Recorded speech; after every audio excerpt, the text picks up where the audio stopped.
Strike ye dead, Winslow!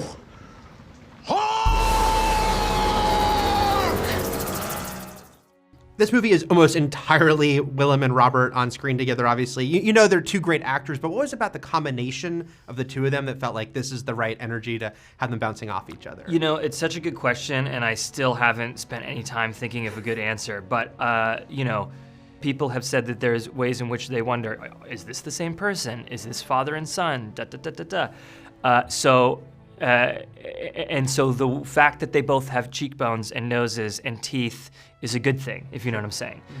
If there was an Esquire cover in the UK where they cleaned them up and they look like, you know, estranged, sexy vampire father and son, you know.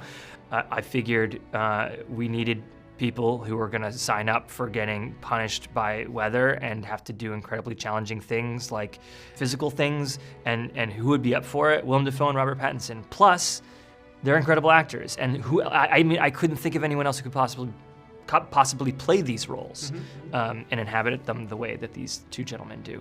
And you know, this movie looked challenging to make. What was one of the biggest challenges of filming this?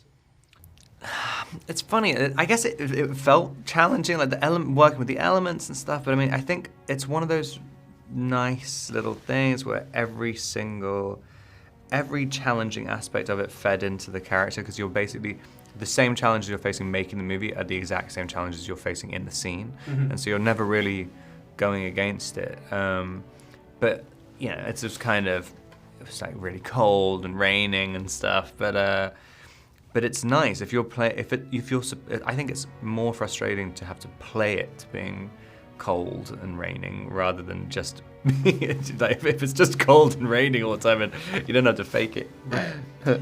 This other question very much amused me because there's a lot of bodily functions in this film. Yes, any fluid that a biologically male body can excrete is featured. Yes, and certain sounds. And you know, there's movie magic, of course, but someone asked, was it stinky on set? Yes. Yeah, it was really foul on set by the end. And then someone asked, what made you opt for black and white for the film? On a very simple surface level, it's old-timey and it's an old movie. It takes place in a time when black and white photography existed. But more importantly, it conveys the bleak and austere lifestyle and world of these two lighthouse keepers. I don't think that color would help the movie at all. I think it would only hinder it. Now, The Lighthouse, of course, is a black and white film. It's Halloween season, and someone asked, what's your favorite black and white horror film? This movie called Eyes Without a Face. I love that movie so much. It's a French horror movie from the 60s. It's really, really, really good. About a plastic surgeon whose daughter loses her face, and he's going around trying to perfect his face transplant surgery, finding girls who look like his daughter and taking their faces and putting them on his daughter. It's absolutely terrifying. What did you think when you saw the visual style of The Lighthouse and what Robert was going for? I think it's like, I love something when something's very, very ambitious in its desires, and it kind of, I knew that Robert, at the first page of the script, it was very specific, saying it's going to be in this aspect, it's going to be an Academy aspect ratio, it's going to be on black and white negative, and it's going to have a mono soundtrack. And I've never seen that in a script before. It's saying, like, no, before we've done anything, this is the aesthetic, this is the look of it. And it's kind of nice. It makes you sort of relax. You know someone knows exactly what they want. But it's so cool. I think people are really enjoying the sort of experiential aspect of it. It doesn't look, I mean, it clearly doesn't look like anything else that's in the theater at all.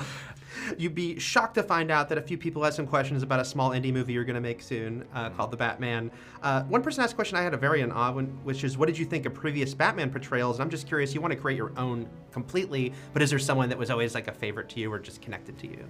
I mean, when I was a kid, I loved all the Tim Burton ones. I mean, that's kind of, I mean, I think anybody who's kind of around about my age, they made such a massive impression. And that's my first memory of any kind of superhero comic book movie as well. Yeah, I absolutely loved those when they came out.